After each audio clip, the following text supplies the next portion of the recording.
बहुत अच्छी बात है। नोट्स जब बनाते हो, तो नोट्स को लिख-लिख के रिवाइज़ करो। अगर नहीं कर रहे हो तो नंबर कभी नहीं आएगा, लिख के लिखना। जब तक आप कंसेप्ट को चीज़ों को लिख-लिख के रिवाइज़ नहीं करोगे तब तक नंबर नहीं आएगा। तीसरी बात, जब आप पेपर में बैठते हो, तो पेपर अनएक्सपेक्टेड कुछ भी आ सकता है। चाहे वो फिज़िक्स टफ हो या केमिस्ट्री टफ हो या बॉटनी टफ हो या ज़ूलॉजी टफ हो, अनएक्सपेक्टेड कुछ भी आ सकता है। अनएक्सपेक्टेड पेपर में जो सेक्शन टफ है, उसमें आप फँस के आसान सब्जेक्ट बता रहा हूँ, शांत मन से सुनो। अभी भी बहुत टाइम है, चीज़ें ठीक हो जाएँगी।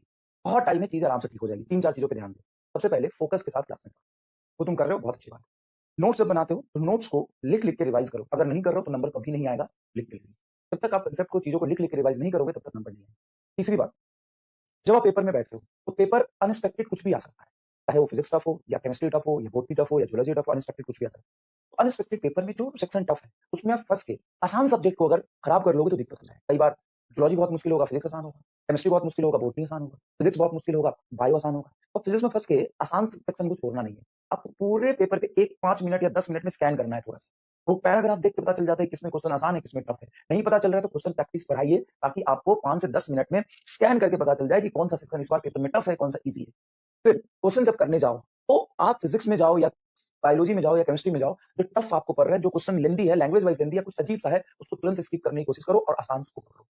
चौथा, सिली मिस्टेक्स अगर हो रहे हैं तो उसको कंट्रोल करो। पाँचवाँ, पेपर इतनी ज़्यादा दो कि टाइम मैनेजमेंट की स्किल पता चल जाए। आपको ये पता हो कि कौन से समय पे कौन-सा क्वेश्चन हमें सॉल्व करना है, किस तरीके से पेपर अप्रोच करना है। आप 1 पेपर दोगे, टाइम मैनेज नहीं होगा, 2 पेपर दोगे, टाइम मैनेज नहीं होगा, 3 पेपर दोगे, टाइम मैनेज नहीं होगा। जब आप 5-10 पेपर दोगे तब तो टाइम मैनेज करना सीख जाओगे। आपको पता होना चाहिए कि मैं 1.5 घंटे पहुँचा हूँ, तो 1.5 घंटे में मेरा बायोलॉजी, केमिस्ट्री हो चुका है, या फिर बायोलॉजी आधा हो चुका है, बायोलॉजी पूरा हो चुका है, केमिस्ट्री आधा हो चुका है। तो 2 घंटे में, पौने 2 घंटे में पहुँचो तो तुम्हें पूरा हो जाना चाहिए। तो इन सब चीज़ों की प्रैक्टिस करो। पहला, कांसेप्ट को बहुत ध्यान से पढ़ो।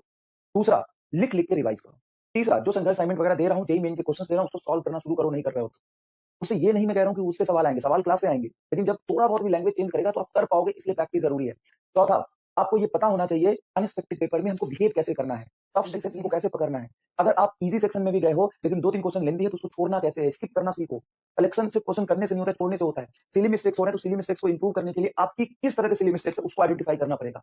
टाइम मैनेज नहीं हो रहा तो 4-5 पेपर देके टाइम मैनेजमेंट स्किल को डेवलप करिए, ठीक है? और अभी पढ़ रहे हो, चीज़ें थोड़ी-थोड़ी जैसे-जैसे आगे बढ़ेगा सिलेबस, अगर मेहनत करते रहे, लगे रहे तो चीज़ें ठीक होंगी, खराब नहीं होंगी, भरोसा रखो अपने आप पे। चीज़ें अच्छे होने से पहले खराब होती है।